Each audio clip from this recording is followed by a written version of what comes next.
Daily Detroit is brought to you by the community. Support our work at patreon.com/dailydetroit. Hello and welcome to your Daily Detroit for Wednesday, January 15th, 2020. I'm Jer Stays. And I'm Shianne Oserini.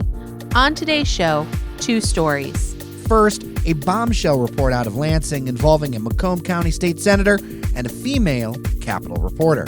It's a story and discussion that contains potentially distressing material for some listeners, so proceed from here with caution. And second, a major first-run movie project in downtown Detroit has been scuttled. Jer, take it away. So let's begin with the caveat that this story is quickly moving and that we're recording this early Wednesday evening.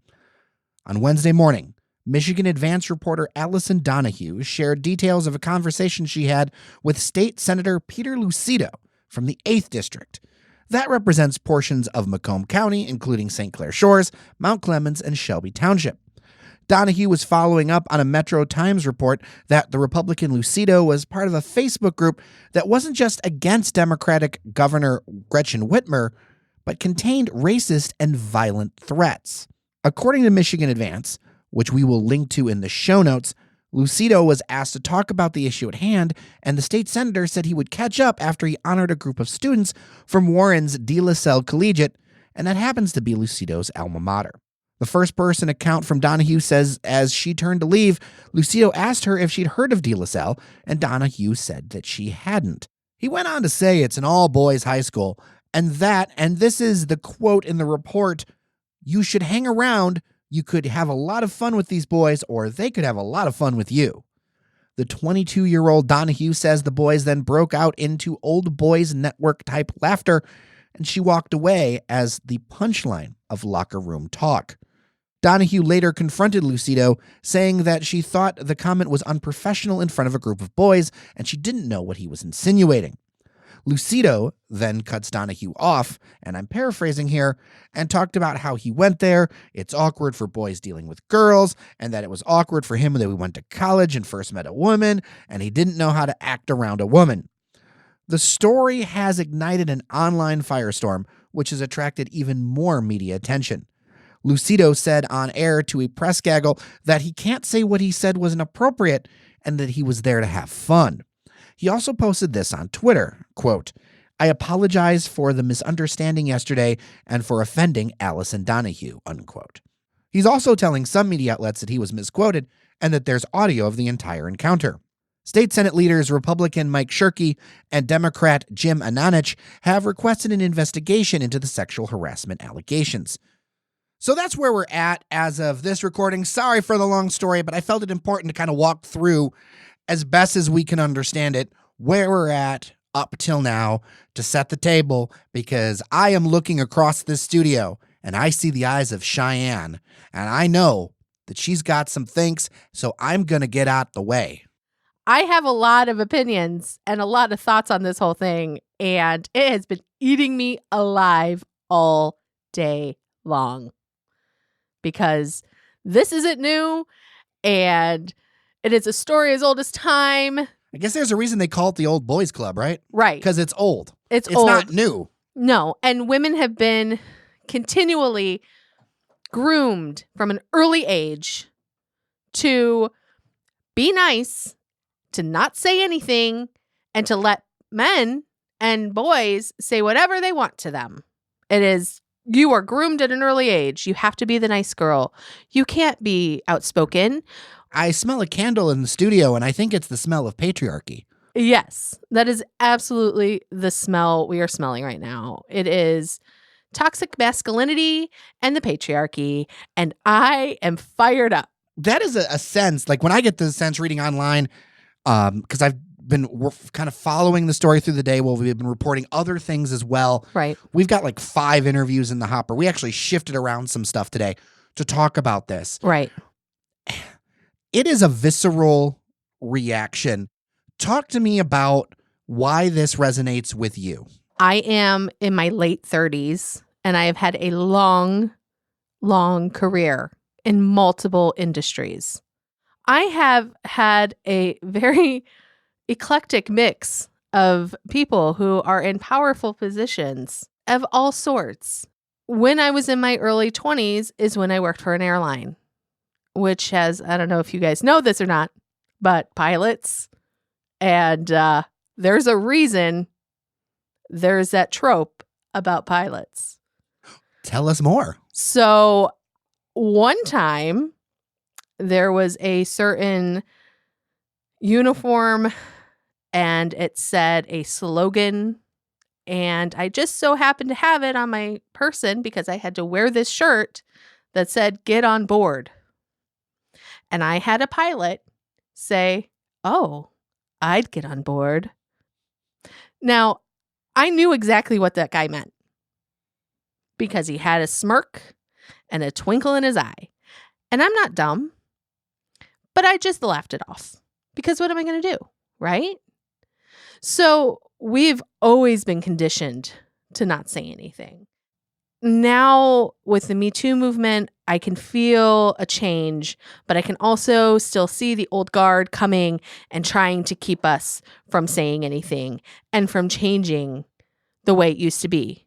Because nobody wants to be confronted with their demons or to be told that what they said hurt somebody, made somebody feel bad, made somebody feel like they were belittled or that they were losing control of the situation. And really, this is what this comes down to. It is a control thing. And men do not want to lose control. And you can see this with this shifting story, right? And it's just consistently have been moving all day long. And nobody can see where the chess pieces are moving. It's hard even when you devote energy toward it. It really is. And it's also, it's hard for me because I'm a woman and I've lived through experiences like this. So I am trying to be as unbiased without letting my past affect me. And it is really hard. I've used so much mental energy on this. And I can also say that placing blame on another person or making some flippant joke about or thing saying, "Oh, well, when I was at school, I didn't have girls to talk to because I went to an all-boys school and so I don't know how to talk to women." That's a terrible excuse. Because do you talk to your mother that way? Do you talk to your grandmother that way or your sisters? Probably not. So yeah, this day has just really sucked. This is something to me where I'm sitting there going, I don't know a job where that would be okay. No. Not anyone I've ever worked. No. And here's the thing that gets to me that's a bigger question, because this is not unique. Like, this isn't the first guy to do this. This won't be the last. Absolutely not. And what is the method of holding people accountable? At the end of the day, when it comes to elected officials, although there are many other ways for things to happen, at the end of the day, the buck has to stop with the voters. Right. Especially with elected officials. And yet there seems to be this constant stream of this behavior frankly, in some cases, rewarded. Yes. I mean, and that's a dark feeling. It is really dark. And I've been trying to keep people's names out of my mouth. But when you have someone who is in a position of power to be consistently shown that they can say whatever they want and there are no repercussions for that, it gives other people the idea that they can do the same. Well, a lot of folks talk about the civility question and we need to be more civil. And I personally take offense to that. Mm-hmm. I believe that what we need is a respect conversation. Yes. Where we can respect each other's ideas and also respect each other's persons. And I think that is the thing, or respect each other's life choices, or how they were born, or how they live. That comes down to it. We need to move from civility to respect, because I think respect is what we're having here, is the question we're having here. I'm glad that she really spoke up and told him that his comment was unprofessional and that he wouldn't have said this to a male reporter, because it's true. He wouldn't have said this to a male reporter. He wouldn't have said this to a male colleague.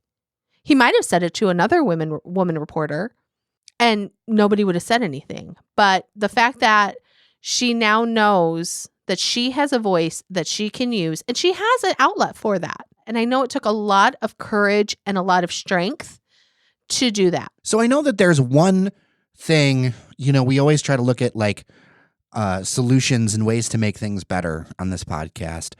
There's one thing that I know that you did last year, kind of looking behind the curtain, that made a really big impact for you. Can you talk a little bit about that? So I went to this class, this verbal self-defense class that was hosted by Laura Khalil, and she taught a group of women the ways that we can stop ourselves in a situation when something happens or someone says something really messed up to you. You get this fight or flight, and oftentimes you're in such shock that somebody just said something vile or something racist or something incredibly gross to you, and you're like, what? And it gets you out of your head, and you can practice this, and you can be like, no, but what did you mean by that? And you call them out on it, and it gives you the opportunity to take that control back. And I think that every woman should take this class, and I think it was incredibly helpful for me, and it gave me a lot of opportunity to help other women, because I've also taught other women how to do the same thing. So if you are interested in learning more about verbal self-defense and all of that stuff, you can find Laura at forceofbadassery.com, and we'll put a link to her website in the show notes.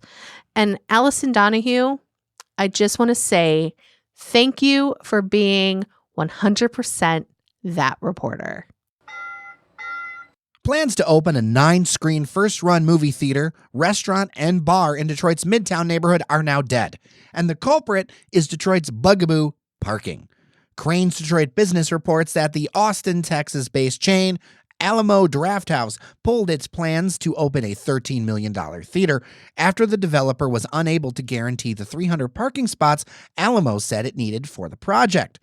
Alamo was planning to open the theater on a parcel located near the corner of Martin Luther King Boulevard and Woodward Avenue that is owned by the Detroit Water and Sewerage Department. It was originally supposed to open this year. The site is well served by transit, including a Q-line station around the corner on Woodward, but let's be honest, Detroit and Metro Detroit remain solidly a car-dependent city and region. Critics, including the group Detroiters for Parking Reform, whom we featured on this very podcast, say the city's vitality is being hurt by the presence of too many parking lots. The news also means that Detroit will continue to be served by just one first-run movie theater. That's the Bel Air Luxury Cinema Multiplex on 8 Mile Road. So, Jer, I mean, this sucks. I'm sorry that today's show is kind of a bummer. So here's the thing. I know that there's actually been very creative ways to implement Alamo theaters in other places, like parking on the roof, like working it into buildings and stuff. It's kind of crazy to me that this thing's done over 300 parking spaces. I know that there's a lot of legal requirements for parking in the city code right now that I don't think people realize that force parking. Another thing is that there are parking lots nearby, but they're all mostly controlled by one guy, and they sit empty a ton of the time. Is that one guy? Does he have a big pizza? And a district. Yes. That's in Detroit. Yes. But regardless, this is the kind of thing that kind of drives me crazy that downtown Detroit doesn't have a first-run movie theater. You would think there'd be somewhere to catch that in town. Yeah. I mean, we did. We used to. Oh, yeah, the Rensen. The Rensen, we had those 4 little screens. It would have been really great to be able to go downtown and to catch a really cool movie, and people eat some dinner. People forget Detroit has a long history of movie houses and movie palaces. Yeah. So many of the quote-unquote ruins, that some of which we've lost, they were movie palaces, not like fine art theaters. You know what would have been really great? What if, and this is a big if, because we already know what's going to happen to this, what if they renovated the United Artists Theater? Into what, a theater? What? Instead of a parking lot? I will say this, though. I think we both need to take a moment and shout out a very cool little place. It is not that downtown Detroit is a complete movie desert. No. The folks at Cinema Detroit do a wonderful job on the more independent, outside run kind of stuff. Right. And it is worth going, and they work really hard over there to find really good films. I really do love Cinema Detroit. I think they do an amazing job. And also I want to highlight the Detroit Film Theater. Ooh, that is always a good one. It is always a good one at the And it's DIA, pretty. right? It's really pretty. It is really pretty. But it's a bummer. I mean, I think it could have been good. It could have been good for all of the theaters, right? So you could do a first run. You could check out something more indie.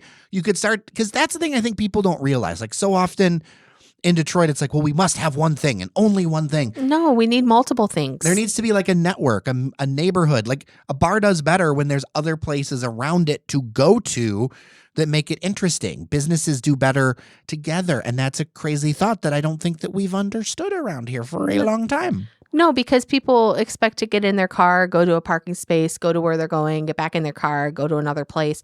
They don't think, oh, well, I can park one place, take the people mover down. And we don't offer it in enough places either. We really don't. And I know that the queue line is like a joke most of the time because, let's face it, it is.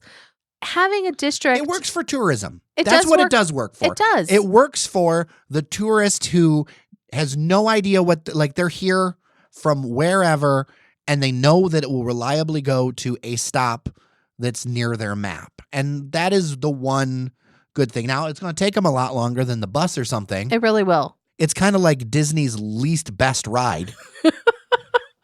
I kind of feel the same way that I felt about H&M when H&M opened downtown, where we were like, oh, we're actually a real city.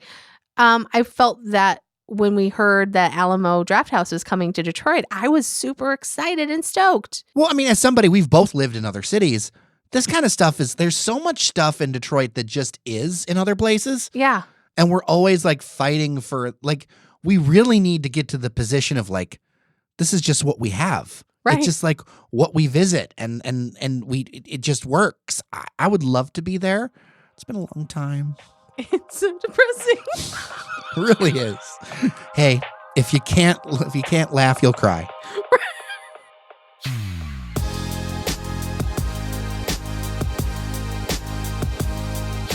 All right, that'll do it for today's not bright and not cheery edition of Your Daily Detroit. If you want to help support what we're doing, you can join us at patreon.com/dailydetroit. If this is your first time listening, I promise we're not always this dark. We had a couple new members the last couple of days, and that is great and awesome. We're now down to just 20 members to add before our 500th episode as part of our little membership drive. It's great, Jer. And if you want people to know about Your Daily Detroit, make sure you tell somebody. It's the best way to push Detroit's conversation forward. With that, I'm Shianne Osserini. And I'm Jer Stays. Take care of each other, and let's make a better Detroit together.